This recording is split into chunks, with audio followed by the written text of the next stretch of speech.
जय सिया राम दोस्तों। इस वीडियो में हम बात करेंगे Davin sons retail limited company के आईपीओ के बारे में। तो यह आईपीओ हमारा 2 जनवरी से यह आईपीओ हमारा खुलने जा रहा है। कंपनी बिजनेस क्या करती है, उसके फाइनेंशियल्स क्या है, कितने करोड़ रुपए का ये कंपनी आईपीओ लेके आई है, उसका प्राइस बैंड क्या रखा है, प्रॉफिटेबल है या लॉस मेकिंग है, हमें इस आईपीओ में अप्लाई करना चाहिए या अवॉइड करना चाहिए, और कंपनी मार्केट से पैसा क्यों रेज कर रही है, यह आईपीओ हमें कितना लिस्टिंग गेन बना के दे सकता है, ये सारी ही बातें मैं इस वीडियो में कवर करूंगा। तो लास्ट तक वीडियो को जरूर देखिएगा। तो यह आईपीओ हमारा 2 से 6 जनवरी के बीच में खुला है।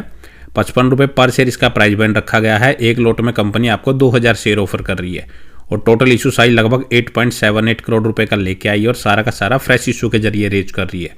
तो मतलब यहाँ से जो पैसा यूटिलाइज किया जाएगा वो कंपनी के ऊपर ही लगाया जाएगा। और 7 जनवरी के दिन इसके अलॉटमेंट का पता लगेगा। 8 जनवरी के दिन जिनको अलॉटमेंट नहीं मिलता उनका रिफंड आ जाएगा। साथ ही जिनको मिल जाएगा उनके शेयर उनके डीमैट अकाउंट में क्रेडिट हो जाएंगे। और 9 जनवरी के दिन यह आईपीओ हमें मार्केट में लिस्ट होता हुआ नजर आ सकता है। रिटेल कैटेगरी के लिए इसमें 50% का कोटा रिजर्व रखा गया है और रिटेल कैटेगरी में एक लोट अप्लाई करने के लिए आपको 1,10,000 रुपये इसमें पे करने पड़ेंगे। प्री आईपीओ जो इसमें प्रमोटर्स की होल्डिंग चल रही है वो लगभग 90.68% की चल रही है और पोस्ट आईपीओ वो घट के 63% की रह जाएगी।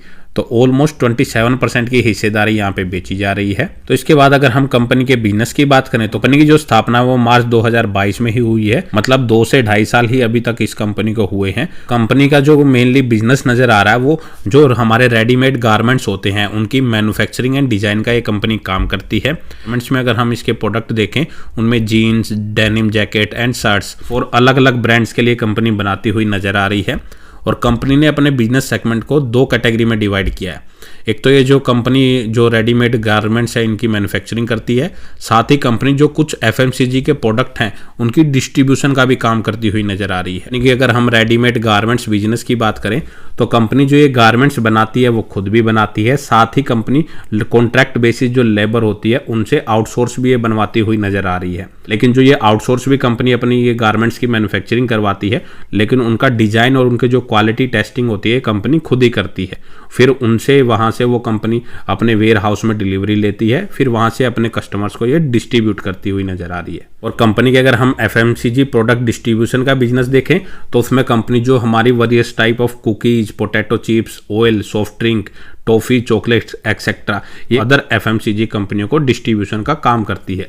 तो ठीक ठाक फिलहाल कंपनी का बिजनेस अभी नजर आ रहा है। और अगर हम इसके फाइनेंशियल्स को देखें, कंपनी के फाइनेंशियल्स का यहाँ पे सिर्फ 2.5 साल का ही डाटा अवेलेबल है। हम सबसे पहले कंपनी के एसेट्स की बात करें तो वो लगातार इंक्रीज ही हो रहे हैं। पिछले 2.5 सालों में ऑलमोस्ट डबल हो चुके हैं।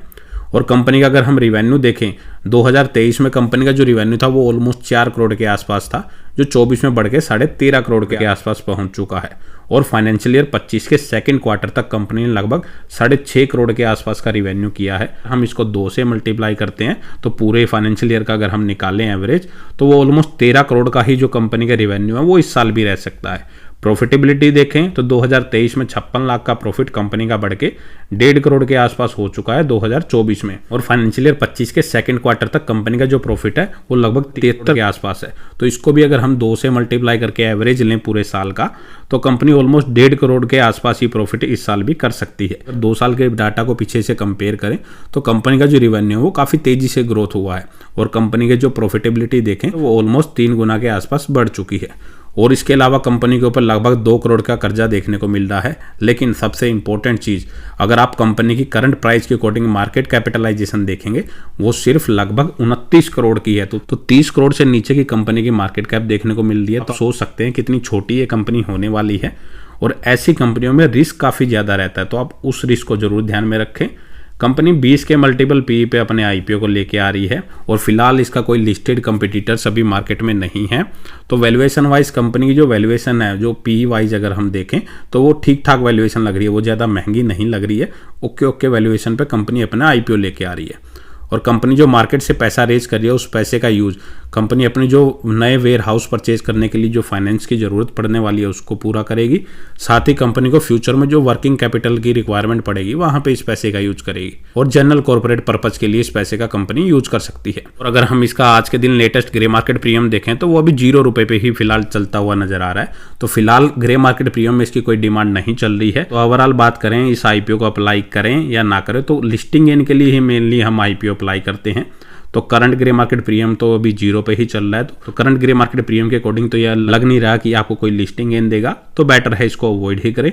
लॉन्ग टर्म की भी अगर बात करें तो कंपनी के 2 से 2.5 साल का ही डाटा अवेलेबल है, कंपनी को अभी बिजनेस करते हुए 2-2.5 साल ही हुए हैं। तो बेटर है आप अगर लॉन्ग टर्म के लिए इन्वेस्ट करना है तो लिस्ट होने के बाद आप अपना कंपनी के 1-2 क्वार्टर के रिजल्ट देखें, फिर उसके बाद अपना इसमें लॉन्ग टर्म का कोई व्यू बना सकते हैं अगर कंपनी अच्छे रिजल्ट पेश करती है तो।